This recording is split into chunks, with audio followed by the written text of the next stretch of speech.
Shalom. Salam sejahtera bagi kita semua, sahabat sepelayanan kami.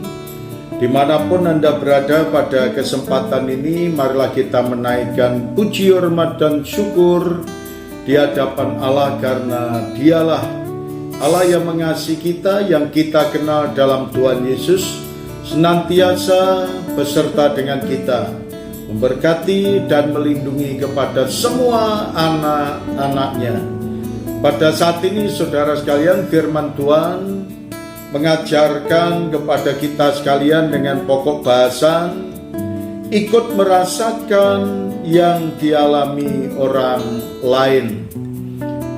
Nas kebenaran firman Tuhan yang terdapat dalam kitab Roma pasal yang ke-12 ayat yang ke-15 berkata kepada kita, bersukacitalah dengan orang yang bersukacita, dan menangislah dengan orang yang menangis.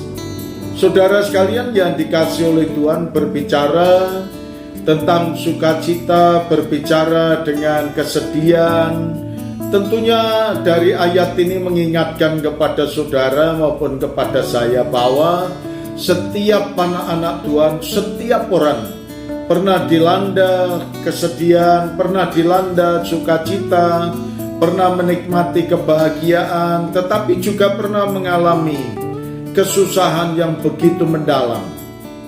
Maka apa yang Tuhan ajarkan kepada kita dalam kehidupan setiap orang yang percaya kepada Tuhan Yesus Kristus, bahwa saudara dan saya memiliki kewajiban untuk memahami orang lain, dan bahkan dikatakan ikut merasakan apa yang dialami oleh orang lain. Ketika ada orang yang bersukacita, tentunya kita ikut bersukacita. Kalau ada orang yang berbahagia, kita pun juga ikut bahagia. Dan ketika saudara dan saya melihat orang lain anaknya berhasil, apakah saudara dan saya ikut merasakan sukacita dalam kehidupan kita melihat orang lain berhasil? Kemudian apakah saudara juga ikut merasakan bahagia ketika orang lain itu meraih yang terbaik, memperoleh hal-hal yang indah di dalam kehidupannya? Tetapi saudara sekalian, justru sebaliknya, ketika ada orang lain bersukacita, kita merasa sedih. Kalau ada orang lain itu berbahagia, kita merasakan itu suatu kepedihan dalam kehidupan kita. Namun Tuhan mengajarkan kepada kita, bersukacitalah dengan orang yang bersukacita, menangislah dengan orang yang menangis. Ikut merasakan kesedihan, ikut menikmati kebahagiaan, ikut menikmati sukacita, dan ikut merasakan kekurangan, kepedihan, kesusahan yang dialami oleh orang-orang lain.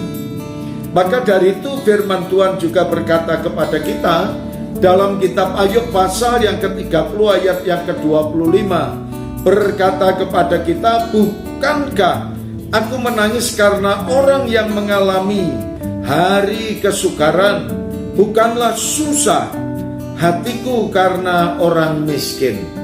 Dan saudara sekalian, Ayub menjelaskan kesusahan, kepedihan yang ada di dalam kehidupannya bukan oleh karena orang lain, tetapi kita tahu bahwa Ayub mengalami kepedihan, Ayub merasakan kesedihan, Ayub merasakan hal-hal yang tidak enak oleh karena dia mengalami dalam hidupnya. Tetapi ketika dia bersukacita oleh karena memandang Tuhan. Filipi pasal 2 ayat 18, dan kamu juga harus bersukacita, demikian dan bersukacitalah dengan aku. Bagaimana kehidupan anak-anak Tuhan? Ikut merasakan sukacitanya orang lain, ikut merasakan kepedihannya orang lain. Mari kita saling menguatkan, mari kita saling memberi dorongan supaya semuanya boleh menikmati sukacita. Terima kasih Tuhan Yesus, kami mengucap syukur atas kebenaran firman-Mu. Dalam nama Tuhan Yesus kami berdoa. Amin.